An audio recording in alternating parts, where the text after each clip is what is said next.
Hello student, welcome to our YouTube channel commerce efficiency. आज की class में हम कंज्यूमर इक्विलिब्रियम पढ़ने से पहले कवर करते हैं कंज्यूमर क्या होता है और इक्विलिब्रियम क्या होता है, इनकी मीनिंग्स क्या है, क्लियर करने की कोशिश करेंगे। अगर अभी तक आपने मेरी लास्ट वीडियोस नहीं देखी, देखिए, क्योंकि लास्ट वीडियोस में मैंने law of diminishing marginal utility और law of equilibrium marginal utility total cover करवाए हैं, बिल्कुल हर एक टॉपिक जो बनता है। इससे पहले अगर आपने मेरे चैनल कॉमर्स एफिशिएंसी को सब्सक्राइब नहीं किया, सब्सक्राइब कीजिए ताकि जब भी मैं न्यू वीडियोस अपलोड करूं सबसे पहले नोटिफिकेशन आपके पास जाए, आप वीडियोस को सबसे पहले देखें और आपकी स्टडी बूस्टअप हो। कंज्यूमर इक्विलिब्रियम पढ़ने से पहले हम समझते हैं कंज्यूमर कौन होता है और इक्विलिब्रियम का मतलब क्या होता है, तभी हम क्लैरिफाई कर पाएंगे कंज्यूमर इक्विलिब्रियम का मीनिंग क्या है। सबसे पहले हम कंज्यूमर पढ़ने से पहले डिफरेंस जान लेते हैं कि कंज्यूमर कस्टमर दो जो टर्म इस्तेमाल की जाती है इकोनॉमिक्स के अंदर, ये होती क्या है। कस्टमर एक अलग टर्म होती है, कंज्यूमर एक अलग टर्म होती है। कस्टमर कोई भी हो सकता है, लेकिन जो कंज्यूमर होता है वो एंड यूज़र होता है जो फाइनल में यूज़ करता है प्रोडक्ट को। तो यहाँ पे इनका डिफरेंस कवर करते हैं कि यहाँ कस्टमर कौन होता है और कंज्यूमर क्या होता है। सबसे पहले मीनिंग से कवर करते हैं कि जो कस्टमर होता है वो परचेज़र होता है, जो क्या करता है, गुड्स को परचेज करके लेके आते हैं, सर्विसेज को परचेज करके लेके आता है। जबकि कंज्यूमर कौन होता है, एंड यूज़र होता है, जो फाइनल में गुड्स को इस्तेमाल करता है, चाहे वो गुड हो चाहे सर्विस हो, जिसने एंड में यूज़ कर रहा है उसको क्या बोलते हैं, हम कंज्यूमर बोलते हैं। रीसेलिंग का मतलब क्या होता है कि जैसे कस्टमर गुड्स को परचेज करके आया है वो आगे दोबारा उसको रीसेल कर सकता है, बेच सकता है, ये कस्टमर कर सकता है, लेकिन कंज्यूमर ऐसा नहीं कर सकता। कंज्यूमर क्या होता है कि उसने अगर कुछ चीज़ ली है, खरीदी है, तो उसको खुद इस्तेमाल करेगा, वो आगे किसी को बेचेगा नहीं। तो यहाँ पे जो कंज्यूमर है वो परचेज करता है गुड्स को, रीसेलिंग करने के लिए नहीं करता, वो क्या करता है, खुद इस्तेमाल करने के लिए गुड्स को है जो परचेज करके लेके आता है।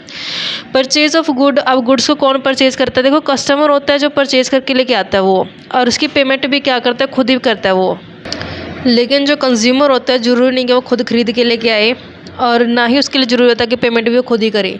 अब मैं आपको एग्जांपल देती हूँ, इससे क्लियर हो जाएगा आपके ये दोनों पॉइंट है। जो मतलब क्या होता है कि जैसे कई बार क्या होता है कि हम कुछ परचेज़ करके लेके आते हैं तो हम क्या कस्टमर हैं, तो जब हमने अगर वही जो चीज़ हम खरीद के लेके आए खुद कंज्यूम कर ली तो हम ही कस्टमर है और हम ही कंज्यूमर है। लेकिन एग्जांपल मैं देती हूँ कि आप कुछ खरीद के लेके आए हो, आपने ला करके अपने फैमिली में किसी को दे दी, वो खरीद के आप लेके आए हो, पेमेंट आपने की है, यूज़ किसी और ने कर लिया आपकी फैमिली में, तो जो यूज़ करेगा वो क्या कहलाएगा, कंज्यूमर कहलाएगा, लेकिन वो आपको पेमेंट थोड़ी ना देगा। तो यहाँ पे अगर जो कस्टमर होता है वो परचेज़ करके लेके आता तो पेमेंट खुद ही करनी पड़ेगी उसको। लेकिन कंज्यूमर हो सकता है वो खुद ही परचेज़ करके लेके आए, खुद ही कंज्यूम कर ले, तो वहाँ पे कस्टमर कंज्यूमर एक ही हो जाएंगे। अगर मान लो कि आपने कुछ चीज़ परचेज़ की है, आगे किसी और को दे दी है, तो वो जो दूसरा पर्सन उसको कंज्यूम कर रहा है तो उसने उसके लिए पेमेंट नहीं की है।